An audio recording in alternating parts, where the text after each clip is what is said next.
ട്രംപിന്റെ ചുവടുകൾ പിഴയ്ക്കുകയാണോ? ട്രംപിന്റെ തീരുമാനങ്ങൾക്ക് വിലക്കിടാൻ ആരും എത്തില്ല എന്ന അതിര് കവിഞ്ഞ ആത്മവിശ്വാസത്തോടെയായിരുന്നു മത്സര രംഗത്ത് എത്തിയത് മുതൽ തന്നെയുള്ള ട്രംപിന്റെ നീക്കങ്ങൾ. എന്നാൽ ഏകാധിപതിയുടെ ആ നീക്കങ്ങൾക്ക് കുടിയേറ്റ അവകാശ സംഘടനകളും ഒരു കൂട്ടം ഗർഭിണികളായ സ്ത്രീകളും ചേർന്ന് വിലങ്ങിടുകയാണോ? അമേരിക്കയിൽ ജന്മാവകാശ പൗരത്വം നിർത്തലാക്കാനുള്ള പ്രസിഡന്റ് ഡൊണാൾഡ് ട്രംപിന്റെ നീക്കത്തിന് വീണ്ടും തിരിച്ചടിയേറ്റിരിക്കുന്നു.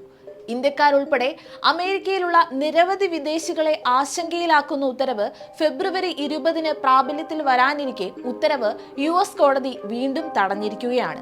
ട്രംപിന്റെ നീക്കം ഭരണഘടനാ ലംഘനമെന്ന് ചൂണ്ടിക്കാട്ടിക്കൊണ്ടാണ് കോടതി ഉത്തരവിറക്കിയിരിക്കുന്നത്.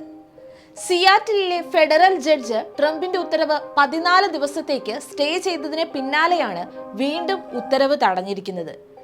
ജന്മാവകാശ പൗരത്വം നിർത്തലാക്കുന്നത് ഭരണഘടനാ ലംഘനമാണെന്ന നിരീക്ഷണത്തിന് പിന്നാലെയായിരുന്നു ജഡ്ജ് ജോൺ കോഹ്നോർ ആദ്യം സ്റ്റേ നൽകിയത്.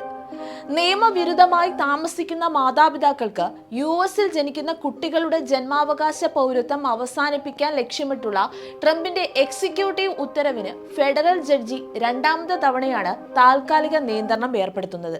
ഇതോടെ നിയമ പോരാട്ടത്തിന് ഇറങ്ങിയവരുടെ ആശയം ലക്ഷ്യം കാണുമോ എന്ന ആകാംക്ഷയിലാണ് ജനങ്ങൾ അത്രയും.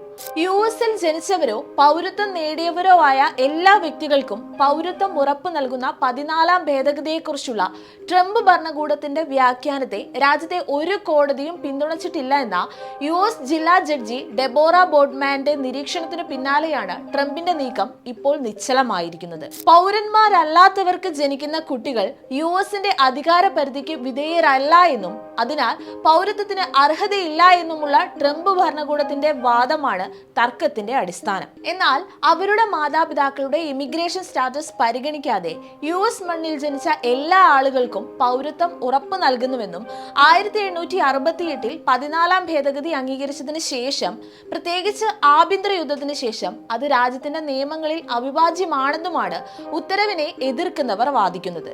US ഡിപ്പാർട്ട്മെന്റ് ഓഫ് ഹോംലാൻഡ് സെക്യൂരിറ്റിയുടെ കണക്കനുസരിച്ച് 2022 ജനുവരിയിൽ അമേരിക്കയിൽ 11 ദശലക്ഷം അനധികൃത കുടിയേറ്റക്കാരുണ്ട്. ജന്മാവകാശ പൗരത്വം നിർത്തലാക്കിയാൽ 2.5 ലക്ഷത്തോളം കുട്ടികളെയാണ് ഇത് ബാധിക്കുക. ട്രംപ് പറയുന്ന പുതിയ ഉത്തരവ് പ്രകാരം അമേരിക്കൻ പൗരന്മാരുടെയും നിയമാനുസൃതം സ്ഥിര താമസ അനുമതി ലഭിച്ചവരുടെയും മക്കൾക്ക് മാത്രമേ പൗരത്വം ലഭിക്കുകയുള്ളൂ.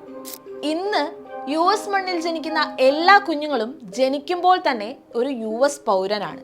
അതാണ് രാജ്യത്തിന്റെ നിയമവും പാരമ്പര്യവും. ഈ കേസ് തീർപ്പാകുന്നതുവരെ നിലവിലുള്ള രീതി തന്നെയാകും തുടരുന്നതും.